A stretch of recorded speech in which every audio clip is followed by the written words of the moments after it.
Assalamualaikum warahmatullahi wabarakatuh. Perkenalkan, nama saya Mutia Rahma Amalia dari kelas 10 MIPA 3 kelompok 7. Tahap yang ketiga ada alat.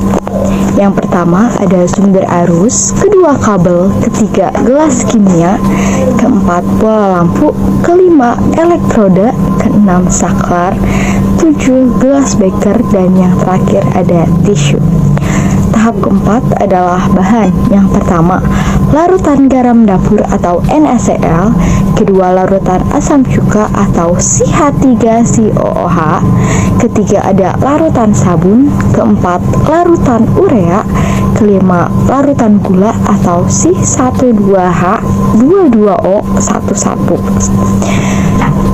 keenam ada air sumur atau H2O, ketujuh ada larutan soda kue, dan yang terakhir ada air aki.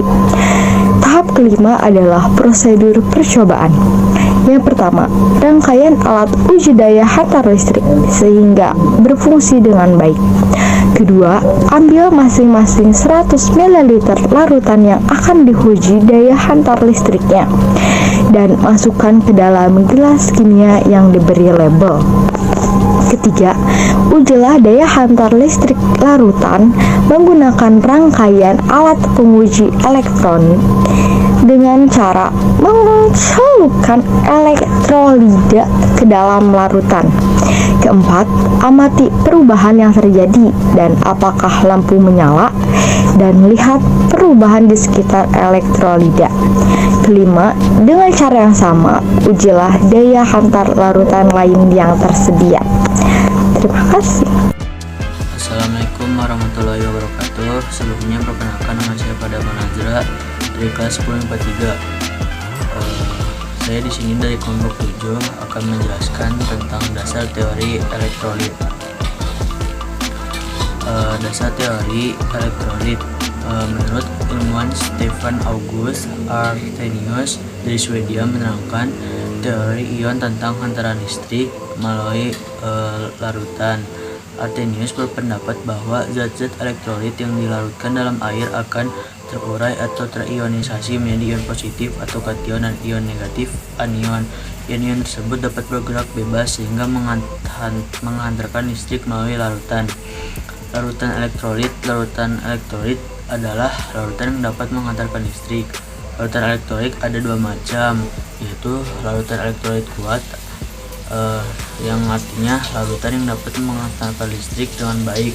Nilai derajat ionis disosiasi larutan elektrolit kuat sama dengan 1. Senyawa elektrolit kuat terbentuk dari ikatan ionik, contoh air aki atau asam sulfat, asam klorida, air.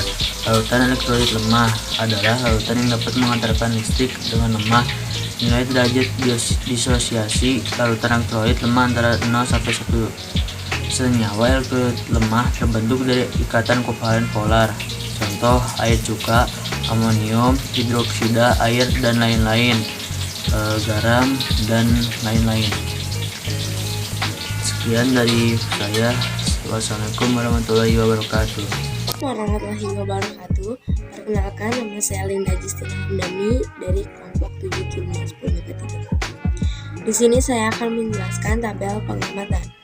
Nomor 1, larutannya air mineral, nyala lampu tidak menyala, dan gelembungnya sedikit. Keterangannya elektrolit lemah. Larutan garam, nyala lampunya terang, gelembungnya banyak, dan keterangannya elektrolit kuat. Larutan gula, lampunya tidak menyala, gelembungnya tidak ada, keterangannya non elektrolit. Larutan bizon, nyala lampunya tidak menyala, gelembungnya sedikit, dan keterangannya elektrolit lemah. Larutan perasan jeruk nipis, nyala lampu tidak menyala, gelembungnya sedikit, dan keterangannya elektrolit lemah. Untuk larutan Sprite, nyala lampunya tidak menyala, gelembungnya sedikit, dan keterangannya elektrolit lemah. Untuk larutan Coca-Cola, nyala lampunya tidak menyala, nyala lampunya mati, gelembungnya sedikit, elektrolitnya lemah. Larutan air deterjen, nyala lampunya tidak ada, gelembungnya banyak, dan keterangannya elektrolit kuat. Larutan air teh, nyala lampunya tidak menyala, gelembungnya sedikit, dan keterangannya elektrolit lemah. Larutan extra jos, nyala lampu tidak menyala, gelembungnya banyak, dan keterangannya elektrolit kuat. Larutan baik clean, nyala lampunya tidak menyala, gelembungnya banyak, dan keterangannya elektrolit kuat.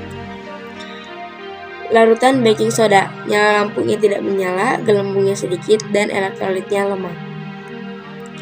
Larutan air penter, nyala lampunya tidak menyala, gelembungnya tidak ada, keterangannya non elektrolit.